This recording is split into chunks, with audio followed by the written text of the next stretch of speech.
Oi, gente! Começando mais um vídeo aqui para o canal com esse híbrido lindo de Cattleya, que é a BLC George King. E hoje eu quero falar um pouco sobre mudanças de temperatura. O outono começou aí no último dia 20 de março, mas a temperatura, pelo menos aqui na minha região, ainda estava um pouquinho alta. Estava fazendo bastante calor.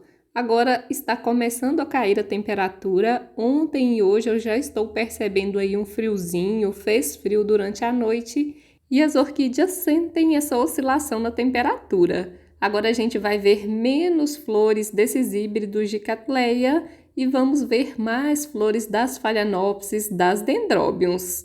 Em relação às Cattleyas, o que vai mudar é que elas vão ficar mais lentas para se desenvolver, vão demorar mais para soltar brotações novas e raízes novas. Não quer dizer que elas não vão se desenvolver, mas esse desenvolvimento fica um pouco mais lento no período do inverno. Aqui eu tenho várias Cattleyas dependuradas nesse muro, eu até coloquei algumas mais para cima aqui porque elas estavam ficando muito apertadas. Ainda ficou apertado, mas deu para ter mais ventilação entre uma e outra. Elas cresceram bastante o vegetal, então o espaço ficou pequeno para elas. E um fator importante que a gente tem que observar em relação às Cattleyas é a rega. Aqui, como eu cultivo no tronquinho, eu rego essas orquídeas todos os dias nos períodos mais quentes do ano. Agora, nesse período de outono, eu já tento espaçar mais a rega porque elas demoram um pouco mais para secar. E eu tento regar elas mais cedo também. Eu sempre observo essas raízes, esse musgo esfagno aqui, ó, nas orquídeas que tem ele. E se as raízes estiverem bem branquinhas, o musgo estiver bem sequinho, eu faço a rega. Rega de orquídea é muito observação, então vai depender aí de clima para clima, de região para região. O que vai importar é a orquídea secar entre uma rega e outra. Aqui eu tenho uma Cattleya valqueriana e ela é uma das Cattleyas que florescem agora no período do outono e inverno. Essa daqui está vindo com um brotinho aqui, eu não sei se é brotação nova ou se é haste floral. Eu sei que a época de floração dela é agora. Olha aí como ela tá bonita. E uma outra coisa em relação à rega que eu não falei, que é muito importante, é o horário da rega. Quando o clima está quente e seco, eu gosto de regar aqui essas Cattleyas ali bem à tardinha. Agora que já está ficando mais fresco, eu já estou tentando regar elas um pouco mais cedo, ali pelas 4 horas, 4h30, porque aí elas têm um tempo de secar antes de anoitecer. Aí elas não vão ficar muito molhadas durante a noite, que é o período onde a temperatura cai mais aqui na minha região. A adubação das Cattleyas eu faço normalmente, eu não paro de adubar elas no período do inverno, porque por mais que fique mais lento o desenvolvimento delas, elas não param de se desenvolver por aqui, então eu não paro de adubar. Aqui nessa outra parte do meu muro, eu tenho orquídea Dendrobium nobile, que é aquela chamada popularmente aí de orquídea olho de boneca. Essa daqui já é uma orquídea que está preparando para a floração agora no outono e inverno. Geralmente ela floresce ali no finalzinho do inverno, início da primavera. Essa daqui já é uma orquídea que precisa de oscilação de temperatura, que precisa de frio para florir. Elas costumam amarelar algumas folhas, descartar essas folhas agora no período do outono e ali no período do inverno elas começam a emitir os botões florais. E além de frio, vão precisar também pegar algumas horas de luz solar por dia e também de um certo estresse hídrico. Aqui embaixo tem essa outra que é uma Dendrobium Stardust, ela está aqui com alguns botõezinhos, mas esses aqui estão vindo fora de época. Geralmente ela carrega de flores. E não só essas Dendrobiums aqui, outras várias variedades de Dendrobium vão florir nessa época do ano. Eu já fiz um vídeo aqui para o canal bem recente explicando o que você precisa fazer para sua orquídea olho de boneca florir. Eu vou deixar o link desse vídeo aqui embaixo na descrição. Lá eu explico um pouquinho mais porque tem muitas pessoas que têm dificuldade de ver floração nessa espécie de orquídea. Agora eu vim aqui para a varanda da frente, onde eu cultivo algumas denfalls plantadas no vaso. Elas florescem praticamente o ano todo, então não tem muitos cuidados específicos que a gente precisa ter com elas nessa época do ano. a gente vai ter que se atentar à rega e procurar não regar demais, não deixar elas muito encharcadas, porque elas podem acabar apodrecendo. E se você mora em uma região que tem geadas, você precisa proteger elas, porque a geada pode queimar todas as folhas e prejudicar muito o desenvolvimento delas. Agora aqui eu tenho também uma orquídea que é muito favorecida aí pela queda de temperatura, que é a orquídea Phalaenopsis. Ela também gosta aí dessa oscilação de temperatura e isso estimula a emissão de hastes florais nelas.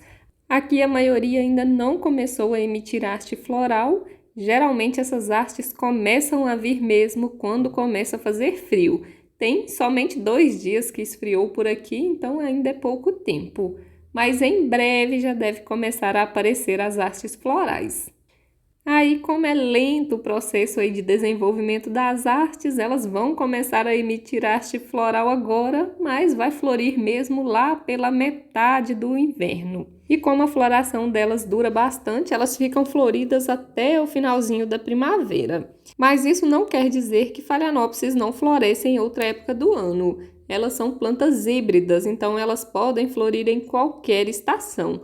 O que vai estimular a floração da Phalaenopsis é luminosidade. Se você cultiva ela em um local com alta luminosidade, com certeza ela vai florir mais. Agora, se você cultiva em um ambiente parecido com o meu, que é um ambiente coberto, é um ambiente onde elas recebem apenas claridade e não recebem sol, o que vai estimular essa floração vai ser a queda de temperatura. Aqui eu tenho algumas Phalaenopsis floridas. Essas aqui estão no cantinho que pega sol aqui desse jardim vertical. Essa daqui é a Doritaenopsis taida Salu. Olha aí como ela é bonita. E eu acho que ela floriu porque aqui pega alguns raios de sol nela no período da tarde. Então, ela sempre vai estar com haste floral. Essa daqui é a mesma coisa. Ela também está começando a florir mais cedo porque pega um solzinho nela. Olha aí que diferente que é essa Phalaenopsis. Ela tem as pétalas viradinhas. Tá um pouquinho difícil de mostrar porque a orquídea ela sempre vai buscar a luminosidade. Então elas acabam virando a haste floral, virando o vegetal para o lado da grade, que é de onde vem a luminosidade. Essas outras Phalaenopsis aqui, por enquanto, não estão emitindo haste floral. Não vi nenhuma aqui vindo haste. Vai precisar fazer aí 1, 2, 3 semanas de frio para elas começarem a emitir essas hastes. Algo que costuma ser comum aí nessa transição de temperatura do calor para o frio é o descarte de folha. As plantas acabam sentindo um pouco a oscilação da temperatura, então elas acabam amarelando ali algumas folhas mais antigas e descartando essas folhas. Aqui tem algumas folhas murchando, amarelando, elas vão descartar essas folhas. Isso acontece pelo fato de que estava um calorão danado. Agora começa a fazer frio, então dá um choque ali na planta, ela acaba sentindo um pouquinho. E ela acaba usando a energia dessas folhas mais antigas, por isso que ela descarta. Lembrando que tem que ser a folha mais velha. Se for uma folha igual essa daqui, mais nova, aí você tem que ficar atento porque não é normal ela descartar uma folha do meio. Pode ser aí um fungo, alguma doença, então sempre observe aí as suas plantas. E é muito importante também que a gente fique atento à rega das Phalaenopsis agora no período do outono e inverno. Como a temperatura vai cair, elas vão demorar mais tempo para secar. Então a gente tem que ter cuidado para não molhar a Phalaenopsis demais. Aqui eu tenho o meu truque, que é sempre observar esse musgo esfagno que eu coloco aqui por cima do substrato.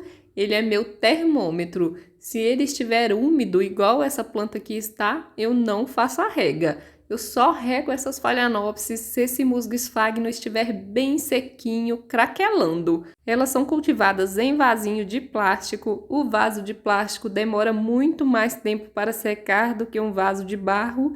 Então, mesmo usando aqui um substrato que não vai reter muita água, essas Phalaenopsis vão demorar mais para secar. Aqui eu uso pedra brita, caco de telha e isopor. Aparentemente, você vai regar esse substrato e vai secar, mas não é isso que acontece. Ele demora um pouquinho para secar. O caco de telha, ele absorve água e depois ele libera a umidade aqui dentro do vasinho. Então, é ilusão achar que esse substrato seca rápido. Ele não seca tão rápido assim. Aqui no período do verão, eu consigo ficar tranquilamente 2 dias sem fazer rega. E agora no período do inverno, eu vou ficar aqui 3, 4 dias sem fazer rega. E eu moro aqui em um clima médio, não é tão quente e também não é tão frio. Ele fica ali aquele clima intermediário. Quem mora em uma região muito fria vai ter que ficar mais tempo ainda sem fazer rega. Agora, quem mora em uma região muito quente, aí já vai ser diferente a rega, é diferente também o período do inverno. Por isso que eu sempre falo aqui no canal que rega depende muito de cultivo para cultivo, de clima para clima. Não tem como fazer uma receitinha de rega que vai servir para todo mundo. Você sempre vai ter que observar a sua planta, observar o substrato e ver se esse substrato está realmente seco. Se tiver bem sequinho, regue as suas orquídeas. Se tiver úmido, não regue, espere o substrato secar. E tenha muito cuidado aí ao molhar Phalaenopsis no período da noite, quando estiver muito frio. Aqui eu rego as minhas Phalaenopsis pela manhã, então elas têm o dia inteiro para secar. Mas para quem rega no período da tarde, eu recomendo que você não deixe a sua Phalaenopsis com o vegetal muito molhado no período da noite. Isso pode acabar causando fungos e bactérias. E agora, nesse período de outono e inverno, costuma aparecer também muitos ácaros nas orquídeas. Geralmente nessa época o clima é mais seco, tem bastante poeira e o ácaro adora esse clima. Então ele vem e ataca mesmo as nossas orquídeas. E a gente precisa investir em prevenção e tratamento desses ácaros. Na prevenção eu uso aqui os carrapaticidas, às vezes eu coloco Botox, às vezes eu coloco o Colosso. Tem também o Coltrine, são aí carrapaticidas, inseticidas excelentes e vão ajudar na prevenção e também no controle do ácaro. Agora, se você tiver um ataque muito grande, eu já recomendo que você use um produto específico contra ácaro, o acaricida. Tem aí várias marcas destinadas à jardinagem que tem acaricida. Escolha aí a marca da sua preferência e use o acaricida para combater aí as pragas nas suas orquídeas. E em relação à adubação dessas orquídeas aqui da varanda, eu continuo fazendo normalmente. Eu uso aqui o adubo BG Orquídeas uma vez na semana e eu reforcei a adubação das Phalaenopsis com o adubo Himitsu. Eu não deixo de adubar nessa época porque elas vão emitir arte floral, então isso vai demandar muita energia da planta. Elas vão precisar de bastante nutrientes, então eu continuo adubando normalmente. Agora eu vim aqui para o quintal para mostrar essa floração linda que desabrochou por aqui. Essa daqui é uma orquídea Bealara e olha aí como é enorme a flor dela. Ficou até pesada aqui essa haste floral. É muito linda, né? E essa é uma orquídea que eu replantei recentemente. Eu replantei ela em janeiro. Ela já emitiu haste floral e tá aqui florindo lindamente. Tem vídeo aí no canal do replante dela. Eu vou deixar o link do vídeo aqui embaixo na descrição. Ela é cultivada aqui nesse tronquinho de braúna. E aqui do ladinho dela tem essa outra que é muito bonita também. Eu sou encantada com a floração dessa Miltonidium Carnivale Hill. As duas são híbridos aí de Oncidiums, chamados aí popularmente de orquídeas havaianas. Olha aí que linda que tá essa haste floral. Então, pessoal, esse é o vídeo de hoje. Me conta aí nos comentários se você costuma mudar alguma coisa no cultivo das suas orquídeas no outono e inverno. E qualquer dúvida que você tiver, pode deixar nos comentários que eu estou sempre respondendo. Se você gostou desse vídeo, deixa o like, porque seu like é muito importante para mim. E se inscreva aqui no canal se você ainda não for inscrito e gostar desse conteúdo sobre as orquídeas. Vou deixar aqui na tela final uma playlist repleta de vídeos com várias dicas de cultivo. Eu espero por você nesses vídeos. Tchau, tchau!